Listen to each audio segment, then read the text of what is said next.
Neste vídeo eu vou falar sobre o display de corrente, tensão e potência usando os probes, o que pode ajudar bastante nas análises de regime permanente. Então aqui nós começamos criando um arquivo novo e salvando. Esse é o primeiro passo toda vez no ATP. Salvar como vídeo probes. E essa é a versão do ATP que eu estou usando, sendo a 7.7 P8. Então, acessando o ATP Draw, fazendo o login, vocês têm acesso para baixar esses arquivos. A gente sempre vai ter a versão para baixar 7.7, mas à medida que correções são feitas, aparecem os patches novos. Então, no patch 1 teve essas updates. No patch 2, essas.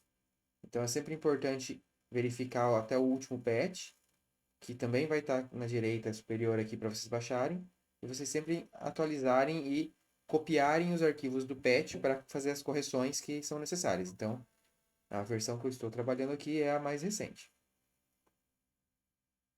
Então, a gente vai criar uma fonte aqui, nesse exemplo. Perdão, antes de começar também é sempre importante acertar o passo de simulação.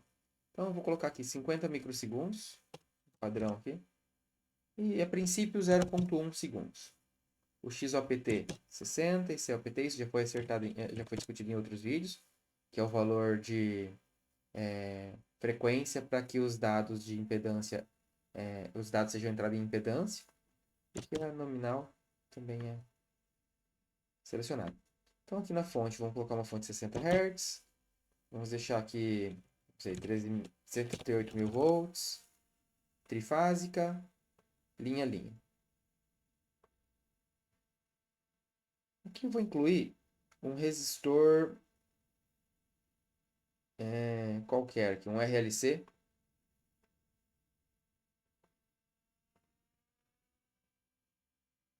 Com o valor padrão dele mesmo, vejam que o valor do L está em ohms. Então, só para deixar um pouco mais ok, vou colocar um valor de 8 vezes da resistência, só para dar uma relação de Rx um pouco mais coerente. E aqui vamos colocar uma carga. Então, vou colocar uma carga em estrela. Tem um vídeo sobre carga, né? Um vídeo já no canal aí. Aterro. Então, uma coisa legal aqui, ó, é que esse valor de resistência, 1,8, ele pode ter uma queda de tensão, né, sobre ele. Então vamos dar uma diminuidinha só. Vamos deixar 10% do valor. 0,8. Uma coisa legal aqui da carga, é que dessa versão também de carga, é que a gente pode fazer a equação. Então, por exemplo, eu quero uma resistência que siga o que eu discuti no vídeo de carga. Então, qual que é a equação para calcular carga em função da potência ativa? P é igual a V quadrado sobre R, assim como foi feito lá no vídeo. Se for colocada a carga sem a indutância, né? Então, qual que é a tensão sobre a carga? É o V sobre ela. Vamos falar que seja tensão nominal, 138 mil. Isso vezes 2, eu acho que essa é a nomenclatura que o TP está usando, já posso confirmar, dividido pela potência que eu quero que essa carga demande. Por exemplo, 2.000, 200 E na 6, 200 mega. Então, eu vou dar um OK. Não, essa não é a nomenclatura que o TP usa. Ele não aceitou. Então, tá. Vamos ver, 138 ao quadrado. Claro que a gente podia fazer 138 vezes 138, mas para a gente só descobrir qual que é a 200 E na 6, né? 200 mega. Olha, aceitou. A gente até pode conferir. Só um cálculo fácil. 10 E ao cubo. Tem que dar 10 mil. Quando eu dou OK, eu volto. Tem o valor de... valor de 1000, né? 10 vezes 10, 100 vezes 10 mil. Tem o valor de 1000. Então, por exemplo, 3 ao cubo, 27, certo? 3 ao cubo, 27. Então, é uma forma de conferir. Então, feito isso, a gente pode, de novo, fazer o cálculo só para confirmar, né? 138K ao quadrado, dividido por o que está em mega. Deu K vezes K em cima, corta com mega embaixo. Então, é uma é uma tensão de... Se eu estiver com a tensão de 138.000 linha a linha na carga, ela vai demandar 200 mega. Então, eu vou colocar essa carga resistiva demandando esse valor. E a carga indutiva, 0. Em paralelo com essa carga, vamos colocar aqui um indutor demandando 10%, sei lá, 50 mega. Então, vou zerar a resistência. Então, posso pôr a indutância como 138 ao quadrado dividido por 50 mega. Claro, se eu estiver com a tensão de 138, vai demandar 150. Se estiver com uma tensão menor, vai demandar menos. Porque a carga aqui, no caso, é Z constante. Então, aqui eu vou colocar 50 mVar. O VAR aqui é minúsculo mesmo. E aqui eu vou colocar 200 mW. Só a gente deixar um label mais organizado. Assim a gente consegue dar uma verificada. Bom, se eu rodar essa simulação aqui, ela não vai funcionar porque eu não tenho nenhum probe, né? Então vamos fazer o seguinte, vou pegar um probe de voltage aqui. Vou colocar na fonte, apesar de não ser necessário, porque ela trava a tensão, mas é para a gente parametrizar o primeiro, então, e ter uma referência. Então aqui eu vou colocar fase 1, 2, 3, monitorar as 3. A gente vai falar sobre essa parte aqui, ó, da visualização. Então, quando eu marcar em Enable, eu posso marcar aqui, ó, 60 Hz. Eu quero ver na tela? Sim. Eu quero adicionar... Depois eu faço essa adição de tempo aqui, mas a princípio só vamos deixar uma fonte um pouquinho maior. Eu gosto de deixar na 8 e uma precisão de 6. E aqui a gente pode escolher o que quer visualizar. A gente quer visualizar fase A, B e C, ou sequência positiva, negativa e zero. Então eu vou escolher fase A. E o formato. A gente quer ver módulo e ângulo, ou parte real e imaginária, ou só módulo, ou só real, ou só imaginária, ou o inverso do real mais J imaginário. Então eu quero ver módulo e ângulo nesse formato. Na hora que eu dar OK, vai aparecer aqui. Então eu vou rodar essa simulação. Estou rodando na outra tela aqui, né? Rodou a simulação certinho. E olha o que apareceu aqui, ó. 113E na quinta, com um ângulo de 0. Então por que ângulo de 0? Porque eu estou com o meu ângulo de 0 definido aqui. Se eu mudar com o ângulo de 5, e rodar a simulação, 5. Porque esse probe está na cara da fonte. Não tem a fonte que controla essa barra. E o 113 na 5. Então vamos dar uma olhada aqui, ó. Se eu clicar no probe, vai aparecer ainda mais detalhes. Tá? Ele arredondou. Eu posso até aumentar a precisão ou fazer uma escala de 1000. Se eu fazer uma escala de 1000, vai dividir por 1000. E agora o valor que aparece aqui é 112,68 vezes 1000. Mas de onde vem 112,8? É exatamente o valor que aparece aqui, ó. 112,6765. Vejam que arredondou esse 6 daqui, arredondou esse 7, por isso virou 68. Porque é a precisão que a gente escolhe. A gente pode aumentar ou diminuir ela aqui. Então, o scale ajuda, é um fator dividido. Mas o valor aqui não era 138.000, né? Então, por que isso acontece, né? Vamos fazer aqui usando a calculadora, então não vai ficar exatamente preciso. Vamos fazer aqui, ó, 138.000, né? Dividido por raiz de 3, 1,73, vezes raiz de 2, 1,41. Está dando lá aquele 112. Não está batendo cravado porque eu não usei o raiz de 2 e o raiz de 3, né? Mas o que é esse valor, então? É o valor de pico. O valor que o probe está me mostrando é o pico. E se eu quisesse ver o RMS? Bom, o scale é algo na qual eu divido. Então eu posso fazer assim. Se está aparecendo o valor de pico, V, linha neutro, pico, eu posso transformar isso para o valor RMS usando o meu scale. Eu posso dividir pelo scale, né? Mas qual scale usar? Então o primeiro passo é transformar esse cara em RMS. Então eu tenho que dividir por raiz de 2, baixo. Fazendo isso, vai ser eu vou ter dividindo uma vez por raiz de 2, isso vai ser V linha neutro de RMS, em RMS. Eu preciso transformar para linha. Então, é só multiplicar por raiz de 3. Claro, com um sistema equilibrado, né? Mas então, se eu usar um scale que faz essa conversão, eu vou ter o resultado em linha. Só que o scale passa dividindo, né? Então, a minha divisão tem que ser o quê? eu tenho que pegar o VLN de pico. Eu tenho que dividir por raiz de 2, raiz de 2, e multiplicar por raiz de 3, que é a mesma coisa que a divisão da divisão aqui. Então, o meu scale, eu já tinha usado o valor de 1000 antes, né? Para tirar o K.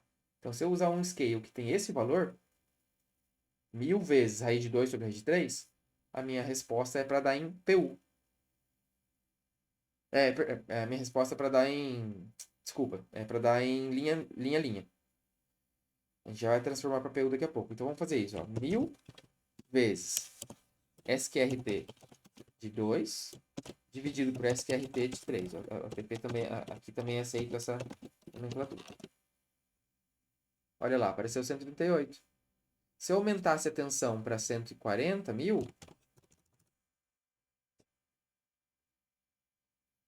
vou dar a simulação, 140 mil. E agora, voltando aqui, tem uma coisa mais legal ainda. E se eu usasse no scale aqui ainda o V base? Se o scale tivesse a base, então eu ia transformar isso para PU. Então eu posso pegar, voltar aqui nessa equaçãozinha. Eu fiz antes 1000 vezes SQRT de 2 sobre SQRT de 3. Ao invés de usar o 1000, eu posso usar o 138, 1, 2, 3. Então agora o valor fica em PU. Então 140 mil é 1.01 PU de 138 mil. Então voltando aqui para o meu caso, vou colocar 138 como base. E pronto. E vou voltar com o ângulo em 0, mas é opcional, né? Rodando a simulação. 1 com ângulo de 0. Então, detalhe. Aqui, essa simulação, eu não tenho necessidade de rodar por 0,1 segundo. Porque se eu rodasse por 0.01, a resposta ia dar a mesma. Na verdade, ele entra em regime permanente. Esse circuito, com esses elementos, ele já entra em regime. Então, eu posso rodar até por 0, ou melhor, por menos 1. Então, quando eu rodo por menos 1, ele só roda uma primeira vez e estabiliza os meus valores de regime permanente. Então, por exemplo, só para confirmar, eu posso pôr 130 aqui para ver, com ângulo de 90 graus. Ó, vai atualizar. 8, voltamos. Então, assim que eu vejo os meus valores para o início, para o start. Se eu quisesse ver para um tempo qualquer, eu poderia adicionar o time info. Por exemplo, se eu quisesse falar, olha, me mostre o valor não no tempo 0, mas sim no tempo 0.1 segundo. Então, vai aparecer esse arroba aqui para ponto 1, que é 0.1 segundos. E eu preciso rodar a simulação para 0.2, para um tempo maior que 0.1, para que na tela apareça o valor dessa grandeza neste tempo. Quando a gente faz para frente, ele não fica bem cravado o número. Ó. Ele não fica em 1 PU com ângulo de 0. Ele fica muito próximo, 0,99. Então, deve ser a forma com que esse cálculo é feito aqui, tá? A gente vai escolher aqui o tempo 0 mesmo. Vamos tirar o time info, que não é importante. Para nós, nesse caso, né? Em alguns outros pode ser útil. Ops, é isso mesmo. Tempo máximo de... Rodando de novo. Então, isso é para tensão. Se eu copiar aqui esse carinha para cá e rodar novamente, vejam que teve uma queda de tensão, uma mudança do ângulo, porque eu passei por uma impedância, mas bem pequenininha. Então, o que eu espero ver nessas cargas é basicamente o valor nominal dela. Então, agora a gente vai usar o outro probe. Viu que foi só copiar, gente. Só copiei de um para outro e assim a gente aproveita todas as grandezas. Uma outra técnica também, né? A gente pode clicar com o botão direito nesse cara. Na verdade, esse não vai permitir. A gente, às vezes, pode fazer uma cópia de atributos, mas isso só vale para elementos como esse. Que aqui a gente tem o copy. Então, aqui eu achei que daria para copiar desse para esse, mas me enganei. Alguns outros permitem. Mas vamos usar um outro elemento agora, que é o probe current. Vamos colocar o probe current aqui. Então ele está monitorando a corrente que flui nesse ramo. Antes de fazer isso eu preciso transformá-lo em trifásico. e vou ligar aqui nessas cargas. Então, nesse elemento, eu vou monitorar ou corrente ou potência. Não é aqui que eu seleciono, é aqui um pouquinho mais para baixo. Mas primeiro eu coloco 60 Hz e eu escolho corrente ou potência. É aqui que eu escolho. Então, eu estou a fim de ver potência com uma font size de 8 e uma precision de 6. Eu quero ver isso em mega. Então, eu vou dividir por 1 na 6. Então, o resultado vai aparecer em megawatts. Ou megaVAR, E aqui eu posso escolher o que vocês querem ver. Potência S, que é aparente com o ângulo, que vai ser o ângulo de fator de potência. P mais JQ, só o S, só o P, só o Q. Então eu gosto de ver o P mais JQ, mas às vezes o ângulo também pode ser interessante. E o que a gente quer ver como saída? A potência na fase A, B, C, ou a potência de sequência positiva, negativa ou zero. Então vamos começar com a potência da fase A. Lembrar que o cálculo aqui foi feito a potência trifásica, então a gente vai ver 1/3 dos valores. Então ao executar, apareceu aqui na outra tela minha, né? Rodou, eu dou um Enter, a hora que eu dou Enter aparece isso. Vejam só que interessante.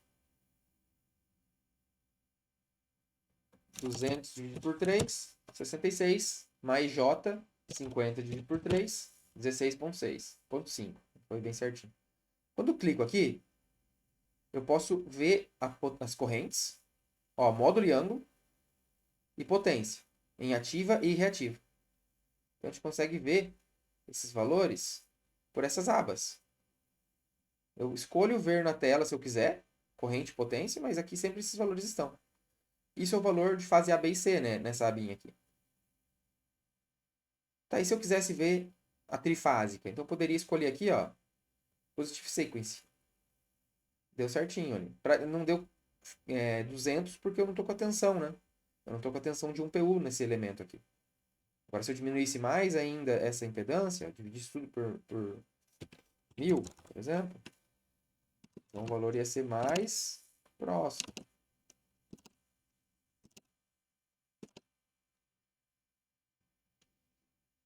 Rodei, quando eu dou Enter aqui, aparece e fica cravado o valor. Então, essas são algumas das técnicas para a gente monitorar os valores de potência e conseguir acertar algumas condições do meu sistema.